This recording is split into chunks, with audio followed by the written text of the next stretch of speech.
Vishal Gada joins us, Managing Director and CEO with Aurtus Consulting, to walk us through that whole ITC hotel demerger and why they've decided to give not 1:1 stock, but it is actually 1:10.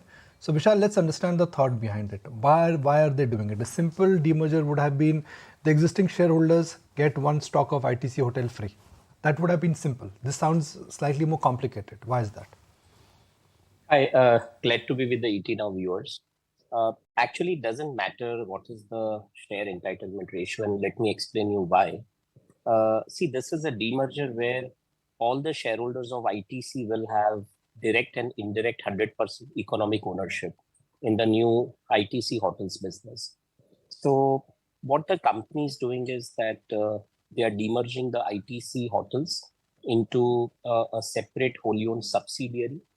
And post the demerger, the ITC company will hold around 40%, and the ITC shareholders will hold around 60%. And if you look at the maths, the capital, paid up capital, which will be created post the demerger is likely to be around 208 crores. And this capital, in my view, is comparable with their peers because I have some data with me. And if you look at the Indian hotels paid up capital, it's around 142 crore. Mahindra Holidays, it's around 200 crore. Chalet Hotels, it's around 205 crores. Oberoi Hotels, it's around 125 crore.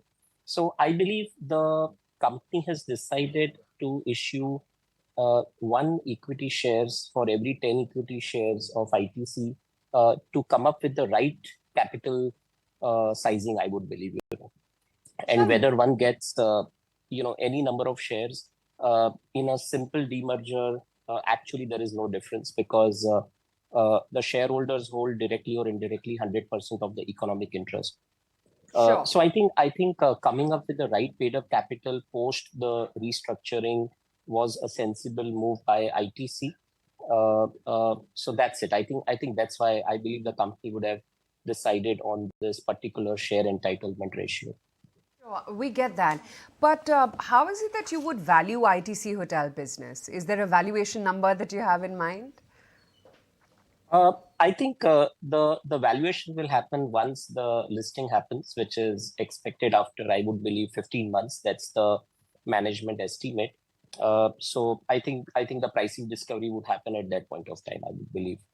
But what happens is whenever you are demerging a business in a wholly owned subsidiary, the fair valuation is irrelevant. Even SEBI does not require you to do a fair valuation because finally the same set of shareholders are holding directly or indirectly exactly the same proportion of holding in the business which is being spinned off.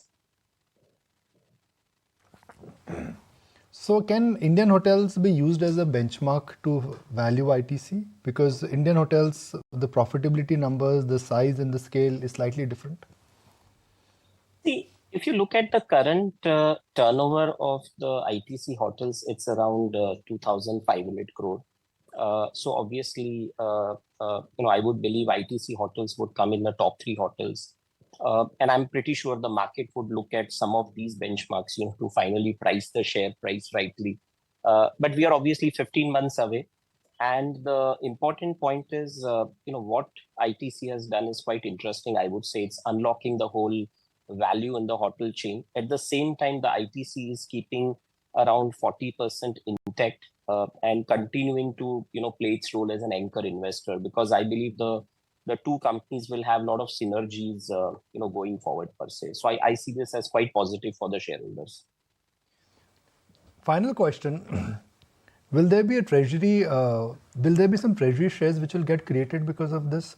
And if yes, could there be a possibility that ITC eventually could be looking at a strategic investor?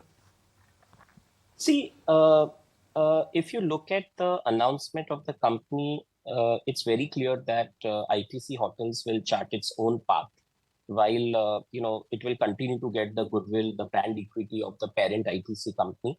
And clearly, ITC Hotels will attract its own set of investors, strategic collaborators, etc. So obviously, I believe all the options are open in future. Appreciate your time and thank you for joining us.